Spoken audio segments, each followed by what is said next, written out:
कि लोक संवाद कार्यक्रम में उपस्थित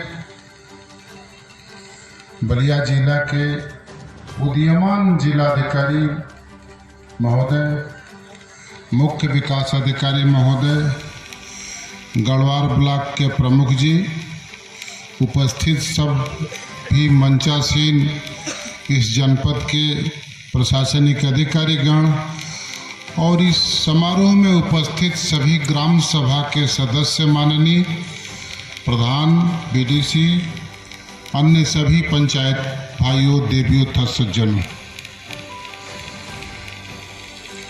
आज विकसित भारत संकल्प यात्रा यहीं से शुरू हो रही है बलिया की। मैंने एक दिन हम लोग जिलाधिकारी कार्यालय में हमारे मुख्य विकास अधिकारी महोदय, जिलाधिकारी और मैं बैठा था। विकसित भारत संकल्प यात्रा शुरू करने की जब योजना बन रही थी तो हमने सोचा कि विकसित भारत के अंतिम व्यक्ति तक कैसे पहुंचता सकता है,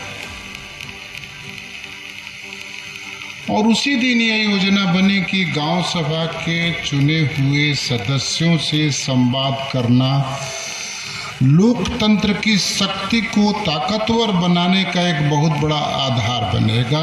वहीं से विकसित भारत की मुकाम तय होगा। मैं बलिया के सांसद के नाते कभी कभी सोचता हूँ तो कहता हूँ कि बलिया में अद्भुत दैवी शक्ति भी है। अभी हमारे जिलाधिकारी महोदय 1942 की बात कर रहे थे। 1942 में बलिया आज़ाद हो गया था। उसका निवेदन आपके सामने हमारे डीएम साहब प्रस्तुत कर रहे थे। उस समय डीएम होते थे निगम। उन्होंने अपने डायरी में लिखा है, उनकी पौत्री ने एक पुस्तक बनाई उस डायरी के पूरी रिपोर्ट को, और मेरा सौभाग्य है कि उस पुस्तक का विमोचन मैंने दिल्ली में और बलिया में भी किया। तो मुझे लगता है कि बलिया में वो दैवी शक्ति है। एक जिलाधिकारी बलिया को आज़ाद करने में कितनी बड़ी भूमिका, लोकतंत्र को स्थापित करने में कितनी बड़ी भूमिका निर्वाह किया, एक दूसरा अधिकारी, जिलाधिकारी, लोकतंत्र को शक्तिशाली बनाने में कितनी बड़ी भूमिका का स्थापना कर रहा है। मैंने डीएम से कहा कि निश्चित रूप से बलिया का डीएम होना एक अपने आप में भारत के इतिहास के पन्नों में दर्ज होना है। और मैं यह बात इसलिए कह रहा हूं कि मैं अभी 2 दिन पहले प्रधानमंत्री कार्यालय से इस संबंध में संवाद कर रहा था। ये सुनकर लोगों को आश्चर्य हुए। ग्राम सभा के सदस्यों से भी संवाद करने की एक योजना बलिया से चल रही है। ये लोकतंत्र की पहली पीढ़ी के लोग, और लोकतंत्र मुझे लगता है कि पहली पीढ़ी अगर ताकतवर नहीं होगी तो मैं बहुत दिनों से संसद में हूँ। संसद की अंतिम पीढ़ी अगर लोकसभा होती है तो लोकसभा ताकतवर नहीं हो सकती। और आपसे लोक संवाद करने का मात्र मकसद ये है हमारे प्रशासनिक तौर पर, हमारे शासनिक तौर पर, कि आप भी अपने लोकतांत्रिक अधिकारों को समझें और लोकतांत्रिक अधिकारों का प्रयोग करें और लोकतंत्र को ताकतवर बनाने के लिए हर कोशिश करें।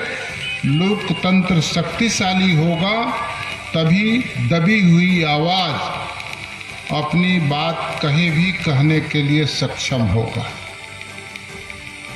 और हमारे प्रधानमंत्री मोदी जी यही संवाद पूरे देश में, पूरी दुनिया में रखते हैं और उसको कहते भी। ये बहुत अद्भुत कार्यक्रम है। हम लोगों ने सबसे पहले पंचायत संवाद शुरू किया, हमारे जिलाधिकारी महोदय ने शुरू करा।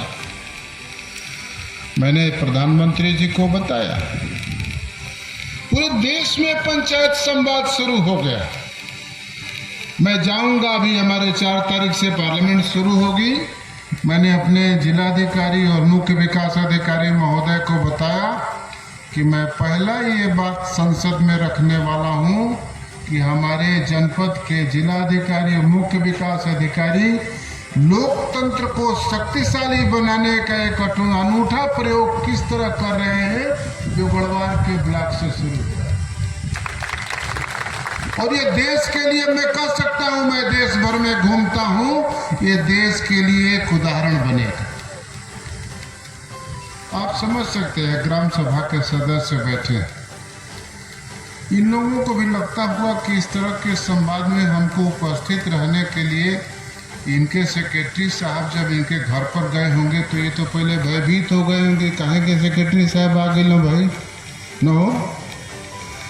लेकिन जब इनको निमंत्रण पत्र लेकर गए हुए कि आपको कलेक्टर साहब ने बुलाया है, तो मैंने अपने डीएम साहब को बुलाया कि देखिए जितने ग्राम सभा के सदस्य बैठे हैं कितने कौतूहल भरी दृष्टि से देख रहे हैं, कलेक्टर को देख रहे हैं, सीडीओ को देख रहे हैं, अपने एमपी को देख रहे हैं।